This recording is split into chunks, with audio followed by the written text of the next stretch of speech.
I guess the analogy I would use is esports is just like regular sports and nothing like regular sports. So imagine a world in which the NFL didn't like how many, say, field goals were happening, and they could actually change the actual physics of the ball or the world or the arena. So it wouldn't be a rule change. It wouldn't be saying, okay, the kicker has to be this much further back, or this, he only has this much more time. But you could actually change like the weight of the ball and the drag coefficient of the air. These are the types of things that you can alter.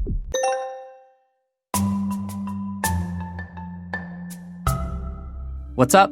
Welcome to Same But Tech, a podcast where we explain the most talked about buzzwords, one analogy at a time. I'm Mohan, and today it's all about esports.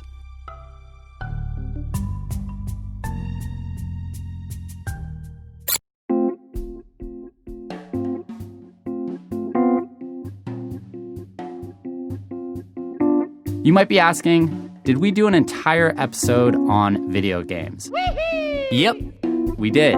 Attack commences in 10 seconds. And why not? The market is f***ing huge, as in approaching $200 billion in annual revenue, with more than 2 billion gamers around the world. The market is actually big enough that covering the entire world of gaming might be a little tough. So today, we're going to focus in on esports, a teeny tiny little $1 billion chunk of the overall gaming market. But if it's not gaming, then what is esports? Totally fair question and super relevant. Most of the time you hear the word esports, people are not actually talking about esports. See, we have this tendency to lump together a bunch of different video gamey type things under the same term. But that ain't right.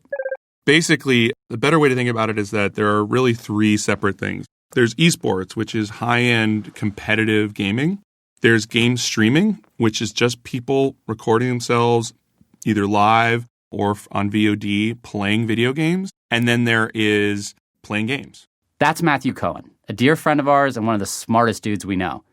Matthew has a resume full of professional roles in gaming and is now helping lead the gaming division at Creative Artist Agency, or CAA. If you don't know CAA, they're like the Kobe Bryant of talent agencies. Rest in peace, Kobe. We love you. You heard Matthew break down the broader ecosystem into gaming, streaming, and esports. Let's dive into each of those one at a time. The term gaming means the act of playing a game on your computer, PlayStation, or on your smartphone. And that's the mental image I get when I hear anything about video games. Sitting with my homies, 2 inches from the TV screen, playing Mario Kart on the Nintendo 64. It's me, Mario. See you next time. If you're too young to remember the N64, then thanks for listening to this podcast, because that makes me feel youthful and relevant. But to wind back, people started out playing games. Then they started playing games together, either on a couch or on services like Xbox Live over the internet. And then people started competing in things that used to be called LAN parties, and they would get together and haul a bunch of computers into a room and compete to see who was the best gamer. That's LAN, as in LAN, which stands for Local Area Network. A LAN is basically a connection between multiple computers so that friends can play games with or against each other. Picture a basement filled with dudes with headphones on behind glowing computer screens drinking Red Bull. And then at some point, people started recording themselves playing games and showing off either their high scores or their excellent gameplay. They started putting these things on platforms like YouTube, and suddenly that blew up into a whole industry into itself. Yep, that's right. At some point, people started thinking, yo, I can record myself and send that out over the internet. Why on earth would people record themselves and broadcast that out? That is the second big bucket, game streaming. This trend started with game walkthroughs, as in video games that showed you how to kill a difficult boss or beat a tough level in a specific game. From that, eventually Twitch TV was born. Twitch is a YouTube-like website focused on game streaming. One of the co-founders, Justin Kan, is actually a guest on our AI episode. My name's Justin Kan. Twitch's adoption was arguably one of the biggest inflection points in the game streaming space. Now, there's an entire universe of online videos and live streams of people playing or talking about playing video games. That all falls under the umbrella of game streaming. Got it? Cool. Last one left, esports. Remember, Matthew mentioned that esports is high-end competitive gaming. And now what you have is a professionalized class of people who compete, in what you would call esports, often on teams that have franchises, and it is starting to resemble more and more traditional sports. Exactly. Esports is best defined as competitive gaming at a professional level and in an organized format. That can be a tournament or a league, but it needs a specific goal, like winning a championship or winning a ton of prize money. Sounds pretty nuts. Playing video games for money, and I mean like a lot of money. And winning that big money may be new, but esports really isn't. Esports has actually been going on for a very long time, depending on how you count it. I mean, you can go back and look at people competing, to see who get the highest score in Donkey Kong. And those people would actually, they videotape themselves and send each other VHS cassettes to prove that they'd gotten the higher score.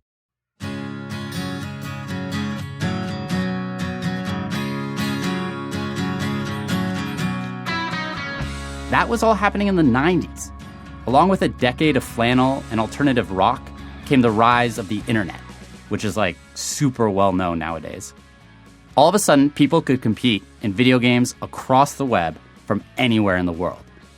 That was a spark that esports needed to get as big as, sports. There's the exponential growth of the broader gaming industry, which now is larger than movies and music combined. There's also these platforms that made it really easy to engage with this type of consumption, and also a broader cohort of people are coming up who have played games from their early childhood. So if you're a little older, going back to Atari or Nintendo, or basically kids are coming up who've never known a world without video games, or a world where video games weren't just literally in everyone's pocket. So this behavior is actually not that new, just the tools and the platforms that allow many people to experience it are, and they've broadened the reach. Okay, to summarize, gaming is to play games. Game streaming is to broadcast yourself playing games. And esports is to professionally compete in playing games. Now, back to the analogy. Explain it to everyone who's listening like they're 5. Esports is like what? I guess the analogy I would use is esports is just like regular sports and nothing like regular sports. How are esports similar to more traditional sports that we think of, things like football, baseball, basketball? The way that esports are like regular sports is that they require similar infrastructure to sports. So you have a industry that's been accelerated at great speed by investment. And so it hasn't had the time to grow some of the things that organically grew around any other sport over decades. So esports needs things like Little League and AYSO and collegiate sports and sponsorships and franchises. And there needs to be a funnel of players. There needs to be a critical mass of viewers. And all these things are still just literally being built while the plane is in the air with esports. Basically, the same ways that teams market themselves, the need for strong brands, all of those things are necessary for a healthy ecosystem. So that's why it's very similar to sports. Makes sense, right? Like building any other sport, esports needed leagues, talent development, viewers, brands, and sponsors. On to the talent development piece. Kids are already playing esports in leagues in their schools. Yes, particularly at the collegiate level. The University of Irvine has a whole program. Blizzard has a collegiate league. So does Riot. That's nuts. And also very, very cool. Riot Games has a value of something like $20 billion. Activision Blizzard is a company valued at $40 billion.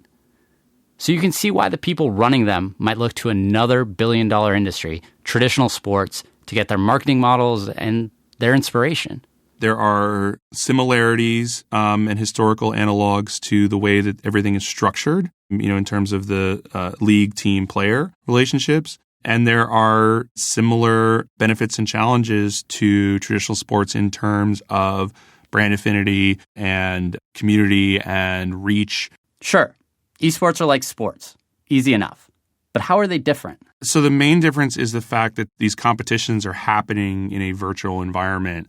The game of, say, football that you or I would play, maybe a touch football or a flag football, it bears very little resemblance to what happens in the NFL, right? But the game of Overwatch that the two of us would play together is pretty similar. After you have destroyed all the bots, we can continue. Overwatch is a super popular, team-based video game used for big esports competition. You look like the kind of guy who could use something blown up.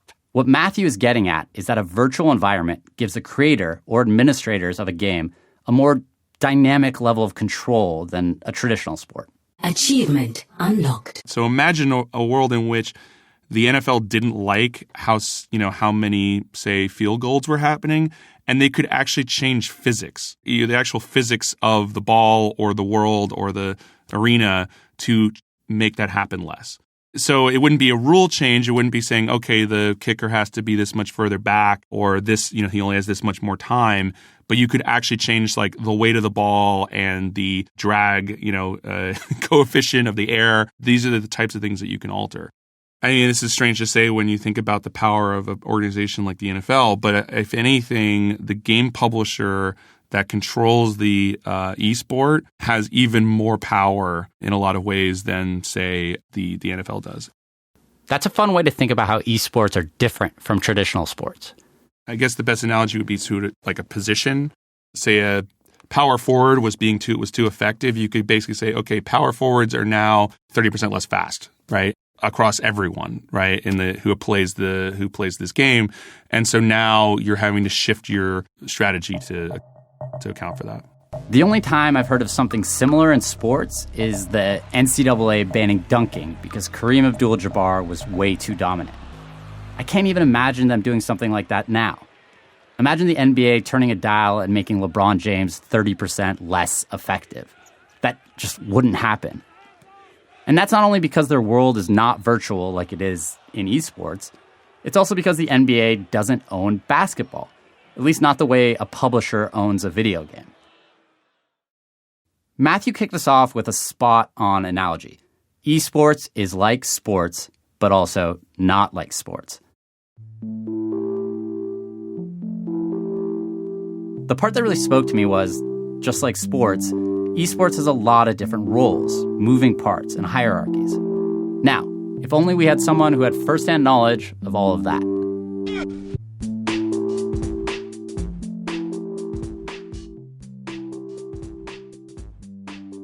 My name is Andrey Yanyuk. I go by Reynad in the gaming world, and I'm the CEO and founder of TempoStorm. In the esports world, I'm one of the few folks that's done a bit of everything. I started as a professional player, and then I moved into content creation, and then eventually founded my own team and franchise. And yeah, from there, we evolved it into more of a media company. Yeah, now we're doing a lot of the content creation and production stuff. See what we did there? Andrey is one of the best. And he actually hit on a very similar analogy to Matthew's when explaining esports. So esports is a collection of microsports, all of these different video games that people decided to compete in over the years. And every one of these games has their own history, story. It has its own fan base, its own economics. They're all growing. And there's a lot of overlap in the audience. If somebody watches one esport, they probably watch, 2 or 3 other ones as well. Back before Amazon bought Twitch, Andrey was one of the best gamers and the best streamers. As the industry evolved, so did he. He now owns his own team. The idea of playing esports on a professional team, let alone owning one, fascinates me. How do you even get in this world? How do you tell your parents this is your career choice? How do you make money? Usually you'll sign with an organization. It's like a team like TempoStorm, for example. They'll pay you a salary so you have some consistent income. You'll promote their sponsors. You're going to boot camp. You're going to practice every day with your team. And then any other money you make is going to come from things like prize money or external brand deals. And the truth is, prize money is not crazy in esports aside from a couple outliers. There are tournaments in esports where players become millionaires overnight. But, that being said, for most tournaments, the prize pools are fairly small. And the lifespan of being a pro player is very short. I mean, that's not terribly different from traditional sports. Get in, play a few years, get paid. So what's the bit about it being like micro sports? There's a lot of similarities and a lot of differences from traditional sports. So if you sign with a team in a traditional sport, that team will only play one game, right? Like the Lakers are only basketball, Patriots are only football. In esports, when you sign with an organization, that organization is going to be playing in multiple different video games. Our team, for example, we're in 9 different games, and each of those games has its own roster. And some of these games are played one-on-one. So it's just a collection of individuals that are on the same team together, but they play as individuals. When Andrey started talking about building a team, my head went to recruiting. If you're looking at all these different games, how do you find the talent to actually play them? When we want to recruit a player, we first start by deciding what games, we want to enter. We're always keeping an eye on new games being released. We're keeping an eye on existing games that, are all waxing or waning in popularity. And we make a decision on what games we want to participate in. So after we've narrowed down what game we want to be in, we then take a look at, let's say, the top 100 players in this game. And we identify those players by looking at tournament results, looking at statistics. Usually the games themselves have in-game leaderboards to look at. And there's a lot of quantitative info that you can find to kind of identify the top 0.1%. And from there, you look at a lot of things. First of all, you have to know who is a free agent. On top of pure gameplay ability, teams are also looking for a lot of other more human attributes. Do they get along with teammates? How good are they socially, right? Are they going to be a powder keg if they're in a boot camp together, or are they very personable and getting along with folks? Once they've built a roster of those world-class players, esports franchises have to build the support staff. That means the right coaches, analysts, nutritionists, even psychologists to help their athletes operate at peak performance. Not only that, but most teams, they actually live together along with the staff for the entire season. One thing that's really common in esports is a gaming house setup. So you'll get like a pretty large place, like 6 or 7 bedrooms, and players will, you'll have like a roster of 4 or 5 players. They'll live there with their coach. They get up in the morning, have breakfast, play their scrim blocks that they set up. At night they'll go to the gym, relax. And then on the weekends, they'll, travel to the studio where the official league games happen. There's like a live audience there and a big stage. Stating the obvious, this sounds like a pretty dope job. I know what you're thinking, because I'm thinking it too. Sign me up. That said, and I hate to disappoint, but it's not going to be quite that easy. It takes blood, sweat, and tears to be great in esports, just like in traditional sports, and just like in any other job. All right, let's look into the future. Where's this world of esports and greater media going? How does this evolve and ultimately shape our future? At the beginning of the episode, we talked about streaming, which is broadcasting yourself playing a game on an online platform, like Twitch or YouTube. This is one of the most profitable gigs in the space. And that must mean a lot of people are watching other people play video games, right? Right. In fact, way more people watch others play video games than play games themselves. We actually think this is the key to the broader impact, both now and in the future. And we have an analogy for that.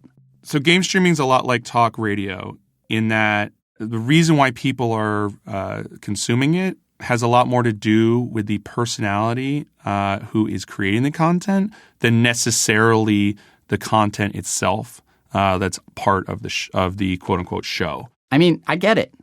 I spent way too much time sitting on the couch, taking turns with my friends playing video games. You'd interact with each other, commentate, you tease them. You're all sort of playing together. Matthew has a name for that. You got to think about player 2. You're watching player 1 play, and you're player 2, and you're sitting next to them on the couch or standing next to them in an arcade, and you're watching that person play, and maybe they're talking and sort of narrating what they're doing, or you're talking and you're cheering them on, or you're teasing them, or whatever you're doing. Like, gaming can be a social activity. Exactly. Esports grew up with this interactive element. The lasting impact will be interactive media going mainstream. It will just be normal that everything in entertainment will be a two-way experience. The truth is that young people just consume content differently than we did growing up. Young people, they want to be more active. They want to be engaged. They want to be a part of the story rather than sitting back on a couch and, watching Friends or whatever. They talk to the broadcaster. They vote on things. They want agency, I guess is the word. Like if they tip a content creator, they like seeing their name flash on the screen and feel like, hey, I'm a part of this, This is why, on average, people watch Twitch way longer than they watch Netflix. Interacting with content is a much more engaging way to consume. This no doubt inspired Netflix to experiment. They did choose-your-own-adventure content with the show Black Mirror Bandersnatch and will continue to evolve the rest of their content, I'm sure. In the future, if you watch a travel show, you're going to want it to be live and you're going to want to talk to Anthony Bourdain on camera or whoever, You're going to want to just engage in your content more actively. Even traditional sports are trying it out. I think you're starting to see things like, the NFL experiment with things like broadcasting on Twitter or broadcasting on Amazon Prime or on Twitch, and those platforms experimenting with, some of those things coming into traditional sports. And you have, again, also if you're a traditional sports superstar at this point, you're on Twitter all the time, and you are having a somewhat mediated but a conversation with your fan base. Every late stage media eventually devolves into 90s MTV at some point, right? Eventually we're going to see Jersey Shore with a bunch of hecklers at home typing to them, and that would not surprise me. The future of esports is Jersey Shore. Got it. What is esports? Esports is just like regular sports, and nothing like regular sports. Esports is a collection of microsports, different video games, each with its own history and story. I think that makes sense, do you? Are esports like sports? They both have players, teams, leagues, competitions, coaches, sponsorship. Or are esports nothing like sports at all? In esports, the publishers can completely change the virtual environment, the rules, the construct of the game, season by season. You can't do that in sports. What about streaming? Is it like talk radio? Whatever it is, kids don't want to just watch anymore. They want to engage. Interactive media as a construct is super interesting and potentially very disruptive. It might change everything. It might merge the roles of being a watcher and being a player. See, in sports, you can't interact with athletes while they play. I can't tell Serena what up while she volleys. Man, I can't even say what's up when she practices. But in the future, who knows? Maybe you will. Hey, maybe you'll even be able to interact with me while I'm podcasting.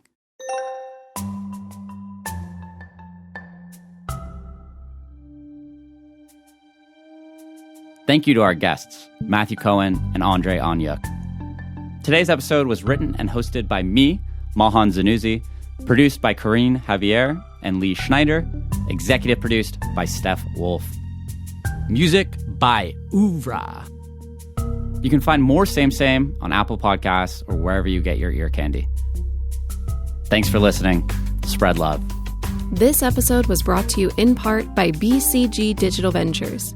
BCG DV builds revolutionary new businesses with the world's most influential corporations. Learn more at bcgdv.com.